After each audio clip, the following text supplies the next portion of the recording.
5 taon na ang nakalipas mula nang mangyari ang trahedya sa lumang bahay sa San Isidro. Ngunit para kina Miles, Michael at Ron, hindi pa tapos ang lahat.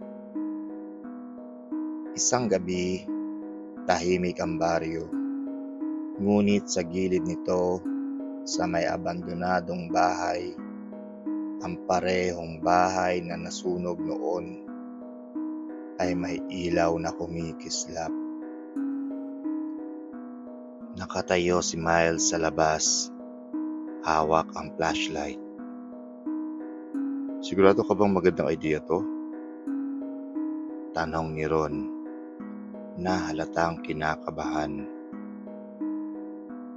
"Wala namang mangyayari.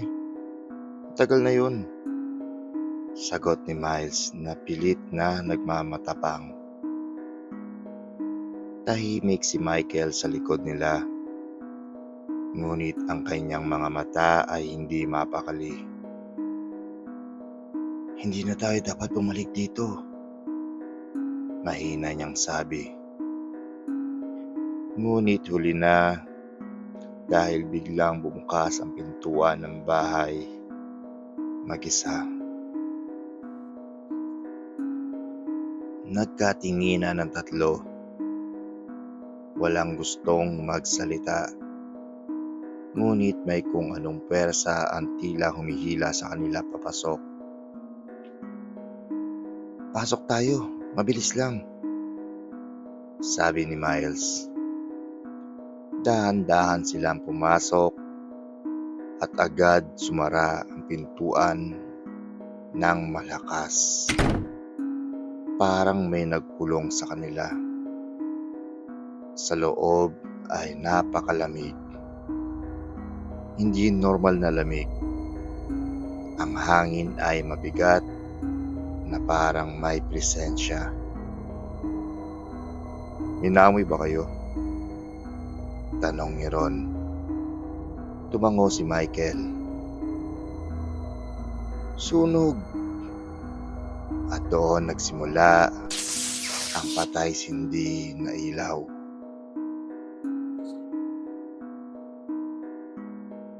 May narinig silang tunog mula sa itaas.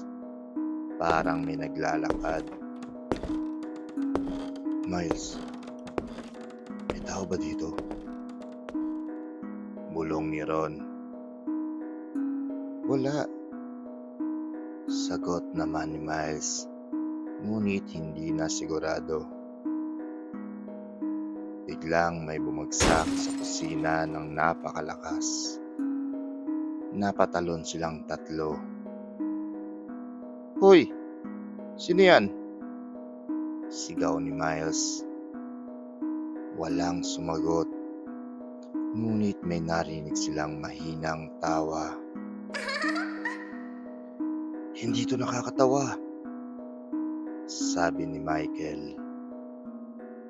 Biglang lumamig ang paligid at sa dingding may lumabas na marka, parang nasusunog at unti-unting bumubuo ng mga salitang, "Naaalala niyo ba?" Napaatras si Ron. "Ano to? May naglalaro lang sa atin," sabi ni Miles. Pero nanginginig na ang boses. Biglang nagpatay-sindi ang ilaw at nang bumukas ulit ay may nakatayo na sa dulo ng hallway.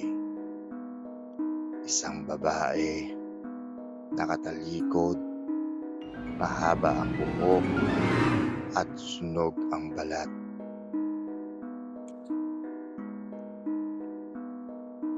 Hindi makagalaw ang tatlo. Dahan-dahan lumingon ang babae. At nang makita nila ang mukha nito, sumigaw si Michael. Elena!" Ngunit hindi na siya ang Elena na kilala nila. Ang kanyang mukha ay sunog. kanyang mga mata ay itim at ang kanyang ngiti ay puno ng galit. "Iniwan niyo ako," bulong niya, parang sabay-sabay sa kanilang tenga. "Hindi namin sinasadya," sigaw ni Ron. "Kasalanan natin lahat yon," dagdag ni Michael. Ngunit si Miles tahimik dahil alam niya hindi iyon totoo. Biglang sumara ang lahat ng bintana at bumilis ang hangin at nagsimulang magliyab ang sahig, parang bumabalik ang gabing iyon. "Hindi kayo makakaalis," sabi ng multo ni Elena. "Hindi hanggang hindi nyo inaamin ang totoo." Lumapit siya, isa-isa. Unang nilapitan niya si Ron. Biglang nagbago ang paligid sa kanyang paningin. Santubig, malalim, at madilim na parang nalulunod siya. "Ayoko na!" sigaw niya. Ngunit walang tumulong hanggang sa tumahimik siya. Sumunod si Michael. May narinig siyang malakas na tunog. Parang bumagsak ang isang mabigat na bagay. At naramdaman niya may tumama sa kanyang ulo. "Hindi ko sinasadya," sigaw niya. Ngunit paulit-ulit itong nangyari hanggang pati siya'y natahimik na rin. Si Miles na lang ang natira. Nakatayo siya, hindi makagalaw at nakatingin kay Elena. "Anong gusto mo?" mahina niyang tanong. Lumapit si Elena. Lumapit ng napakalapit. "Ang totoo," sabi niya. Napapikit si Miles at sa wakas umamin siya. "Ako ang nagsimula ng apoy." Tumigil ang lahat. Tahimik. Ngunit hindi natapos dahil ngumiti si Elena. "Salamat," sabi niya. "At ngayon, oras na para maramdaman mo."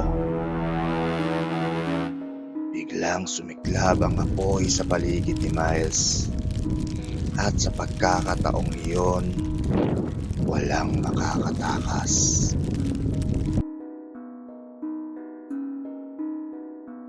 Kinabukasan, may 3 bangkay na natagpuan sa loob ng lumang bahay. Walang malinaw na dahilan ng pagkamatay. Ngunit may isang bagay ang nakakaiba. Sa dingding, may nakasulat gamit ang abo. Hustisya. At mula noon, walang nangas pumasok sa bahay na iyon.